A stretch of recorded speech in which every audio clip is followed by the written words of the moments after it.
since Davidson is obviously a liberal arts school and does not have business specific classes, how can the skills we are acquiring at Davidson, such as creative thinking, writing, etc., help us for this specific field? I went to Davidson University, which is also a liberal arts school. It's in Ohio, right outside of Columbus, Ohio. And so I actually experienced this for 4 years during my time in college. And I will say, I'm proud to say that being at a liberal arts school, I feel prepared me very, very well for life after sports and life after college, because you get so many different skill sets by being able to dive into and learn a little bit about a lot rather than kind of focusing in on that one area and only concentrating on that. You have a wealth of knowledge that you're able to share. And so what that does is when you come into a workplace or a company, you're able to give opinions and perspectives in a lot of different areas, which helps expand people's thought process. So that different perspective that you can give really helps. So thinking critically is not something that a lot of people get the opportunity to practice at a high level, but at a liberal arts school, you have to think critically in really everything you do. So I think that's something that bodes really, really well. That's something that I've been able to use. And what you find is, and I talk about this all the time when I have the opportunity to speak at some of the liberal colleges, is maybe when you're in it, you don't realize how much it will benefit you after college or later in life, because you're like, oh man, everybody else is doing this and they're focusing on one thing. Stick to it. I was that same exact person while I was on campus. I was like, man, I'm learning so much about all these things, but I know people that I went to high school with that are just concentrating and being an expert in this one thing. Don't worry.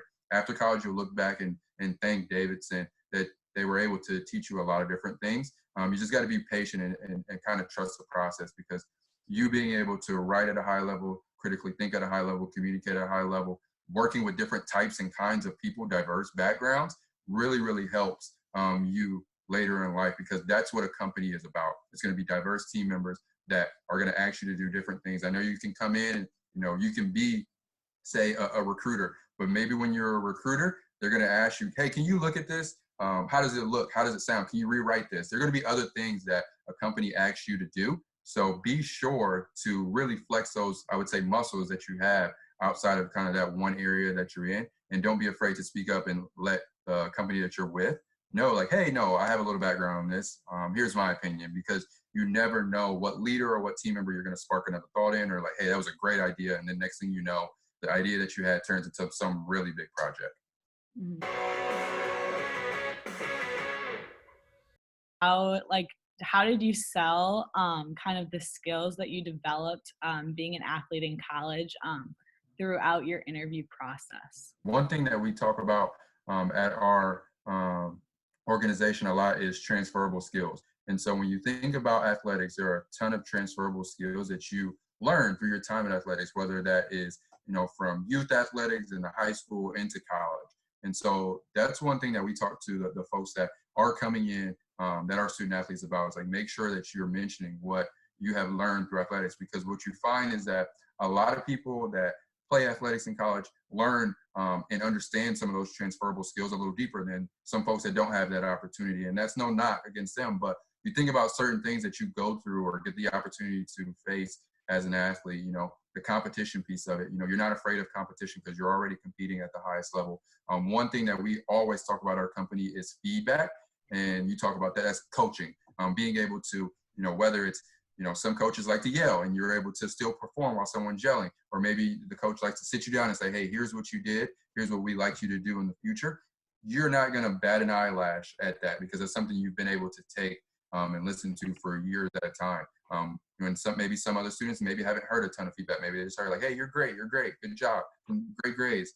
As an athlete, you hear some of the constructive criticism and know how to channel that and push forward through it. Then a few of the quick, easy hits that everybody knows is communication skills. You communicate with your teammates all the time. Leadership skills, just being a great teammate in itself are things that you are advanced at.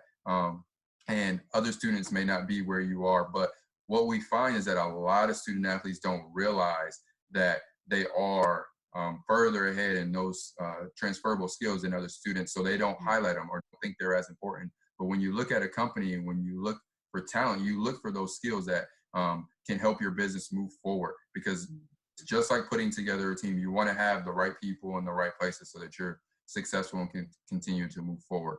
Anything, Denzel or Alyssa, you want to add to that? The only thing I would add is it does take practice to be able to articulate these things. You guys have to understand not everyone you will speak to was a college student athlete, or maybe was never even an athlete in their timeline. So you can't just say, yeah, I have great time management skills. I did sports and class. The interviewee may not understand what that means. So you guys have to be able to articulate, no, on top of 18 credit hours, I was also doing 20 hours of practice, traveling 3 days a week, whatever that may have been. So I really recommend taking the time to learn how to articulate what these transferable skills look like. So obviously COVID-19 has had an impact on a lot of intended summer plans, and a lot of people have had to make adjustments. So just kind of as students in college, some of us kind of being on the younger side right now, what are some suggestions of things that students can do to build their resume and knowledge in different sectors of business during this time? Especially for those who are younger, you guys are in a really good position to learn about the careers that are out there. So LinkedIn is probably, I can't say enough about LinkedIn. If you guys don't have one, please, please, please spend the time to create one, because there are so many roles out there, right? For us being a mortgage company, we employ over 15,000 individuals. There's not just one job of being a mortgage banker. Even in recruiting, which is our business area that we work in, there are 9 different recruitment teams. And then recruitment falls under human resources, which has over 500 people in it. So I'm not saying you guys have to get that niche. That's totally overwhelming. I'm still learning about positions that like I could potentially grow into, but really take this time to learn about different industries and different roles. If marketing is interesting to you, learn about what marketing actually is. Go to LinkedIn and type in marketing Quicken Loans and find 4 different people with 4 different job titles and ask them, hey, what is it that an associate project manager actually does? And do that at multiple companies too, because what they do here is going to look different than Amazon, which will look different than Ford. They're all going to look a little bit different. So I highly recommend using this time to just learn about what opportunities are out there and start making those connections too with individuals in that role. Yep. And to add to Alyssa's point, she hit the nail on the head. Making those connections and networking is going to be key, because when you think about it, really everybody is in the same boat. COVID-19 has stopped pretty much the whole company. So everybody is, for lack of a better term, staying at home. A lot of roles are going to work from home, virtual sessions just like this. So, if you're a younger student and you're like, oh man, I feel like I'm missing out, that person that's across the country that you feel is your competition, they're doing the same exact thing. They're sitting at home. So the small things are going to be able to separate you with, like Alyssa mentioned, getting on LinkedIn, connecting with people. Use your network that you already have to maybe ask questions.